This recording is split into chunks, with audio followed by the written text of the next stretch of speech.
Welcome back, guys, to my second ever video for Minecraft.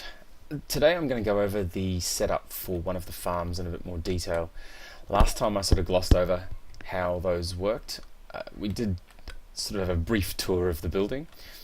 Now, as you can see, everything's pretty much the same down here as last time. I think I've added some more semi-fluid generators, which are ticking along nicely.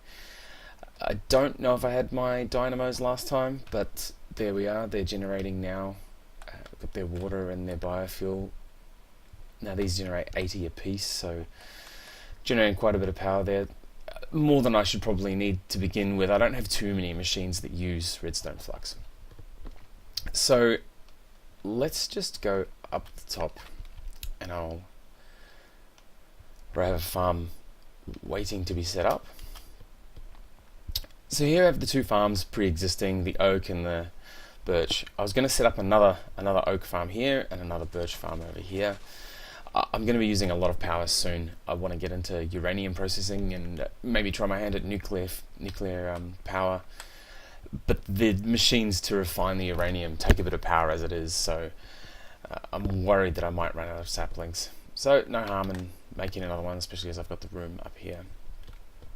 So I'm going to race through this first part of the setup. I'm not going to show you how to make every component or any of that sort of thing. I think by now people know how to do that, and there's enough of those sort of tutorials out there. So let's put our planter in the middle.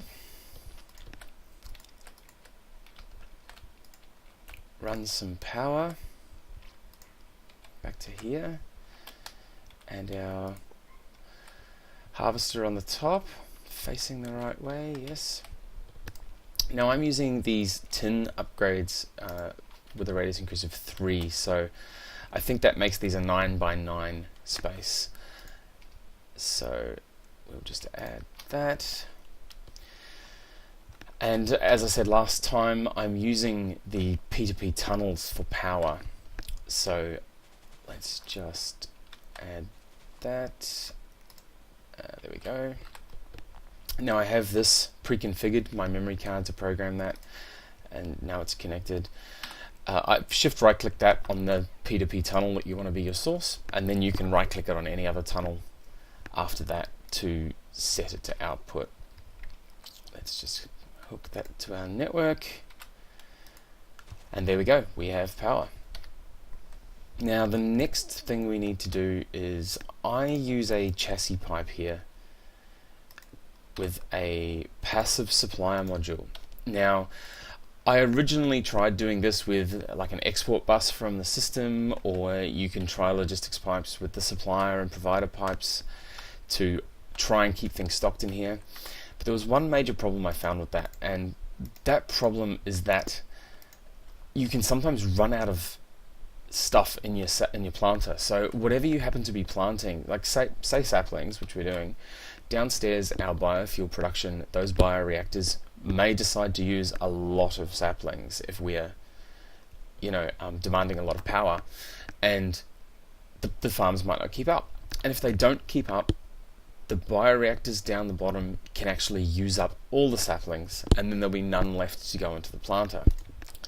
So the way that I solve this is I use a passive supplier module because, let's just configure it, because then it guarantees that all of the items coming out of the harvester get into the pipe network, and as with the passive supplier module, it will go here first. So I've told this to keep 2 stacks of oak saplings in here. Once the oak saplings have gone there and it's got 2 in there, we'll just now we'll make this one the default route. As you know, we need one of these logistics pipes at every junction so that they know where to go. So now that we've hooked that up, we've got green, nice and powered. Now that we've got that hooked up, the saplings will come out of here, go to the passive supplier first, and always keep 2 stacks in there. And then after that, any surplus will run off down to our default route where our bioreactors can use them. Now, let's just swap some of this stuff around. Okay, so again, I think I said last time, I prefer to use wooden pipes with autarkic gates to empty these. They seem to run a lot faster, and I need the extra speed. I think I said last time you can use extractor modules or other methods, but the extractor module, you need either the Mark II or Mark III to keep up, preferably the Mark III, and that it takes a lot of time and effort to sort of either make those, or a few too many materials for my liking anyway. Whereas if you've got a decent ender pearl source, then using the autarkic gates is far cheaper in my opinion. So that's set. Items in inventory, energy pulsar, that will pull everything out. Get down to there. Let's throw some saplings in there and see what happens. There we go.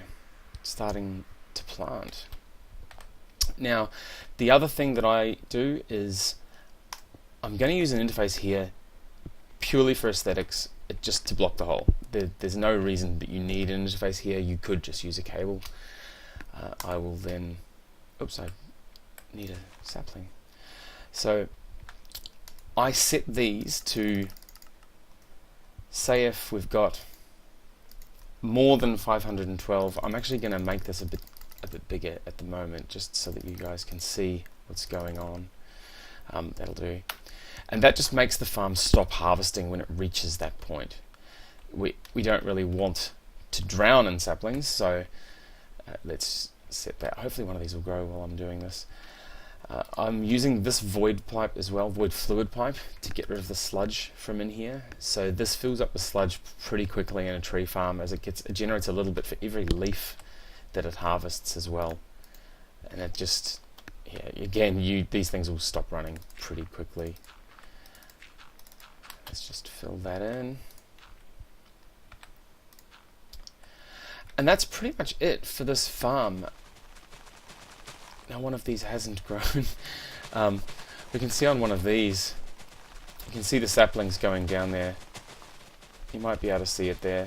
No, we can't, unfortunately, but those saplings will come down, shoot towards the planter first, fill the planter with the 2 stacks of saplings that we've configured, and then everything else will go down there, and that'll make sure we don't run out. And that's pretty much it for this setup. Oh, here we go. There's one.